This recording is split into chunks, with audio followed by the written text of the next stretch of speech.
Hello friends.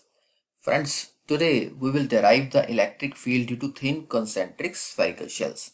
This is the last application of the Gauss law that we will derive.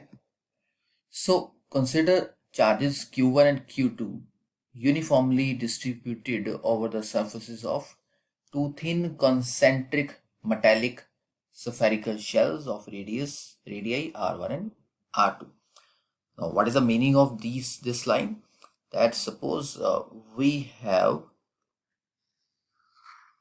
this shell and we have this shell. Okay, and center is common, that is having a radius, that is having center O, that is concentric common center shell, and radius of the inner shell is R1. Radius of the outer shell is R2. Okay, so here R1 is lesser than R2. Okay, and the charges Q1 and Q2 are uniformly distributed over the surfaces of the two thin concentric metallic spherical shells. Okay, over the surface. Okay, remember this. Now, in order to find the electric field E at point P, at a distance r from the center O, by using Gauss law. Now again draw a Gaussian spherical surface of radius r through P. What is the meaning of this line? That is, suppose here is a point P and we will draw a Gaussian surface through this point P, and the radius of this Gaussian surface is small r. We need to find out the electric field intensity at this point P. Now, due to the symmetric distribution of charge, the magnitude of electric field E due to the magnitude of the electric field E at all points on the Gaussian surface will be same and readily outward in direction. Okay, readily outward in direction. Okay, what is the meaning of this line? I have already discussed in previous lectures that here it is area element and the direction of area element is always outward and the direction of electric field is outward due to the positive charges.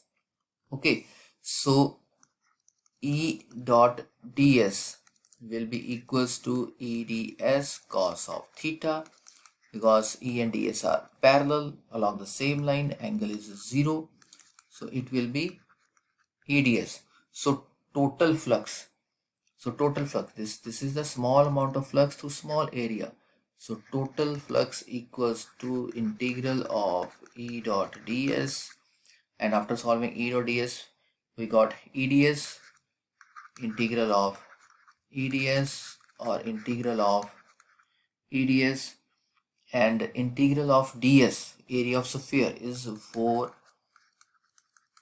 pi r square. Okay, flux. Okay, now by Gauss law E phi equals to q by epsilon naught. Phi is equals to q by epsilon naught. This is equation number 1. This is equation number 2.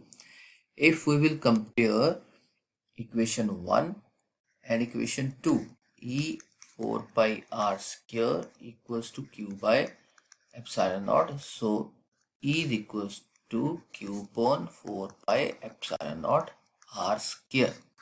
Okay, so this will be the electric field, okay, at point P. Now three further cases arises here. Three cases arises here. Number 1, electric field at a point inside the inner shell, that is r less than r1. Electric field at a point at a point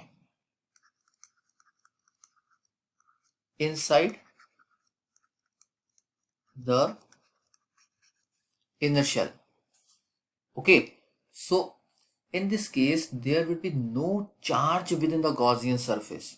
In this case there will be no charge within the Gaussian surface.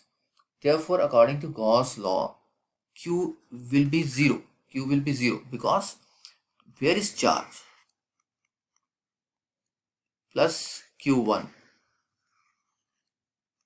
plus Q2. Okay, center O, radius R1, radius R2. We are talking about inside the Gaussian surface. Okay, inside the point. There is a point inside the inner shell because the charges are at the surface and there is no charge within this Gaussian surface. Within this Gaussian surface. So Q equals to 0. If Q will be 0, because this was a general relation. If Q will be 0, then electric field will be 0 at a point inside the inner shell. Okay, at a point inside the inner shell. Now second case is that is electric field at a point between two shells, that is R1, R2, in between two shells. In this case, consider that the point P at which the electric field is to be determined lies between R1 and R2. This is our inner shell, center O, R1,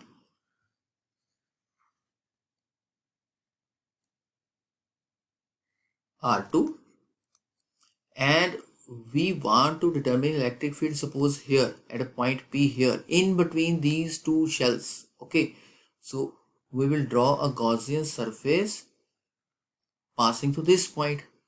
So by general relation, E is equals to Q upon 4 pi epsilon naught R square.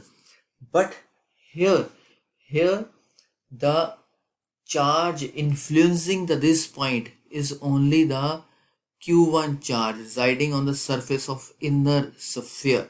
Here it is Q2.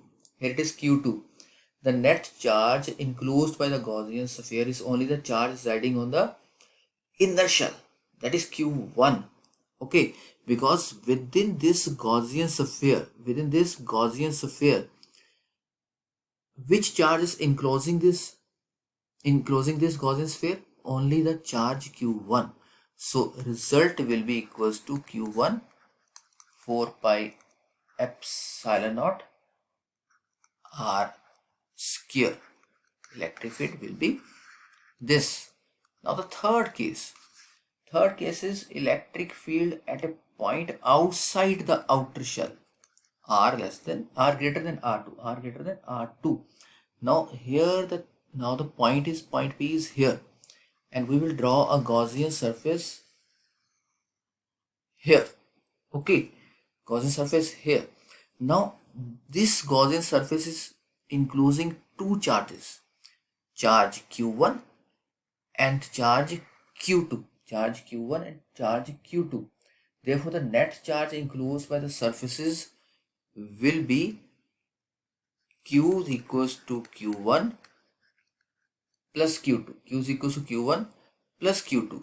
So electric field will be equals to Q1 plus Q2 4 pi epsilon naught R square. In this case, the R, we will take R till here. Okay, so if the two spherical shells have charges equal and opposite, that is if one shell has plus Q charge, other has minus Q charge, in this situation, inside the inner spherical shell and outside the outer shell, the electric field is 0. In that case, plus Q and minus Q. Okay, so these are the three cases. First case, we have derived all these cases from this general relation. First case, inner shell, there is no charge inside the inner Gaussian surface, so electric field is 0. Second case is in between the two shells, The two shells in between charge is q1, so electric field is this one. Last case, outer shell. Outer shell, Gaussian surface we will draw through the point P. Total charge is q1 plus q2. So the electric field will be q1 plus q2, 4 pi epsilon naught r square. Last, if at the one surface charge is plus q and another surface charge is minus q, in that case inside the inner spherical shell and outside the outer shell the electric field will be 0. Okay, I hope so you have understood this discussion and derivation. Thank you. Thanks a lot.